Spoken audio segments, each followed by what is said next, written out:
According to the FBI, hate crimes in America targeting Muslims or people who just appear to be Middle Eastern surged in the aftermath of 9/11. There is this cloud, with the hate crimes, with the profiling, with being rounded up.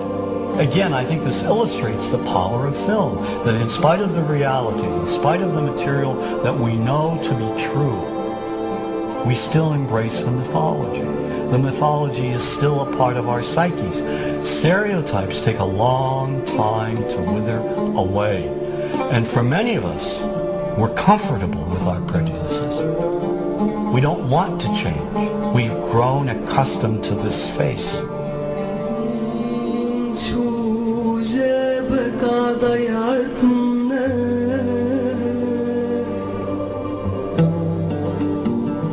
When we think of Arabs, what do we see? What images come to mind? Do we see actual people? People who, despite real cultural or geographical differences, do pretty much the same things that we do. When we think of Arab women, what images come to mind? Do we see women who laugh and play and who adore their children? Women who work in the home as well as outside? Would it come as a surprise to know that in many Arab countries, a majority of college students are actually women? What's our immediate image of Arab men? Do we see loving fathers? Men who want to provide for their families? What about Arab teenagers?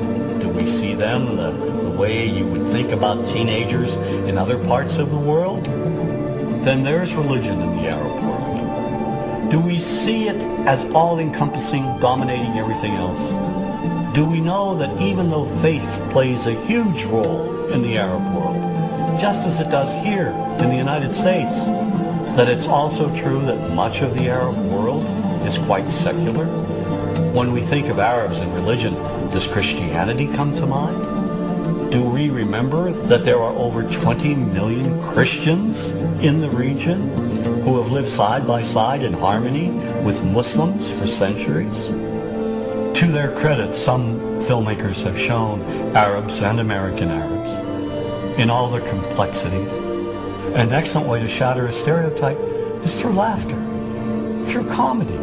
So we have comedians. Comedians have done this historically. Black comedians, Jewish comedians. So we see Arab comedians doing this, and this is one way to release the tension. Name's on a credit card, true story. Guy behind the counter picked up my credit card, sees the Olive Garden, looks at me all weird. He's like, hey buddy, what kind of name is that?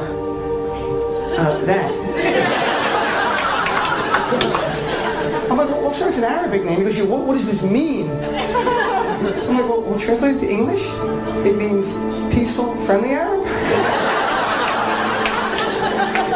But he's not happy because, what Arab country is your family from?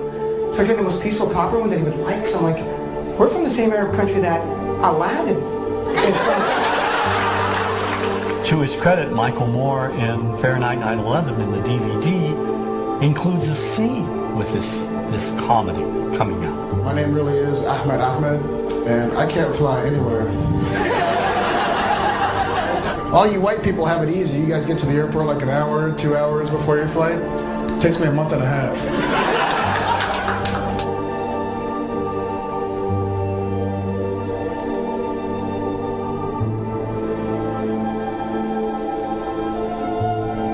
Nous vivons dans un monde qu'on peut critiquer, qui est le monde de la dérision.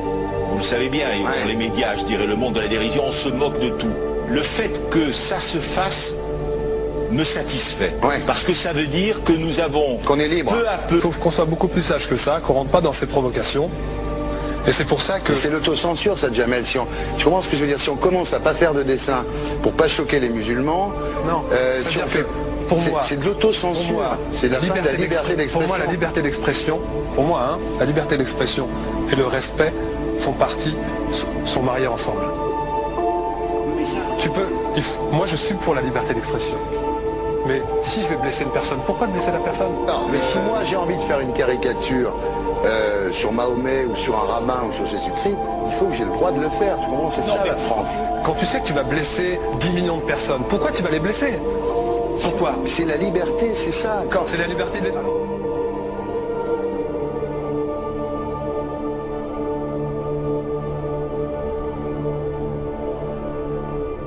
Non, mais tout seul. vous pensez pas que c'était à vous de vous excuser, non? En disant le sketch n'était pas très drôle, je suis désolé si j'ai blessé des gens, voilà, excusez-moi, voilà, c'est une connerie, c'est Mon travail, c'est... Mais vous referiez pas le même sketch quand même. Mais le spectacle que je fais reprend en grande partie les lignes de ce sketch. Mais il y a un truc que je comprends pas sur cette affaire, c'est qu'à aucun moment vous avez senti le besoin de vous excuser et que vous en avez rajouté. C'est tellement surprenant, c'est tellement inadmissible que j'en suis choqué. Voilà. Dans un pays où on peut parler, on peut s'exprimer. Et là, pourquoi tout d'un coup, sur un sujet, on ne pourrait pas s'exprimer sur ce Bah, vous savez bien pourquoi on ne peut pas s'exprimer. Pourquoi? Parce que dans ce pays, on a envoyé pendant la guerre des juifs dans des chambres à gaz et que ça crée un petit problème quand même. Vous voyez ce que je veux dans ce dire? pays, on a envoyé pendant 400 ans des centaines de millions de Noirs, il y a eu 400 ans d'esclavage, et pourtant ça n'a pas empêché Michel Lett de faire un sketch qui m'a fait marrer, où il faisait un Noir, et à la fin il faisait un singe, et en parlant des narines, en parlant des lunettes. En tout cas, lui, il n'a pas été interdit d'exercer son travail, il a même eu la Légion d'honneur. Quelqu'un qui a toute sa famille qui a été exterminée dans un camp de concentration et qui voit quelqu'un à la télé qui dit Israël, vous vous rendez compte? Je ne sais pas. Mais on peut pas. Il y a des moments où même si on connaît les gens, même si on les a invités, on leur... Et c'est pour ça que... C'est l'autocensure, ça, Jamel. Je comprends ce que je veux dire. Si on commence à pas faire de dessin pour pas choquer les musulmans, non, si on que fait... Pour moi, c'est de l'autocensure.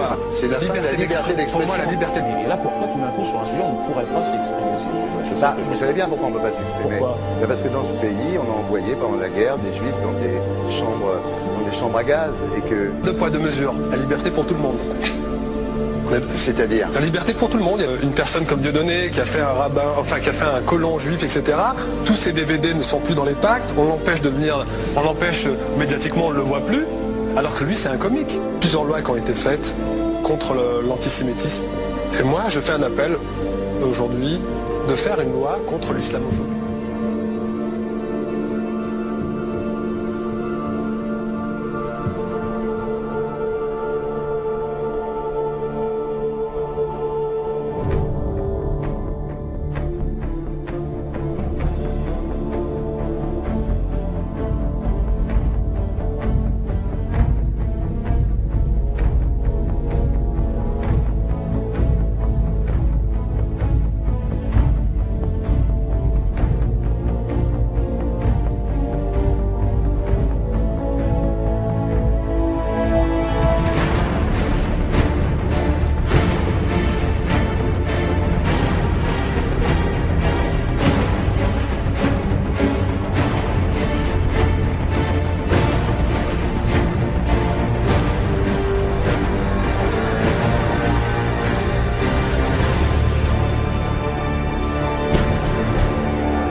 Don't think you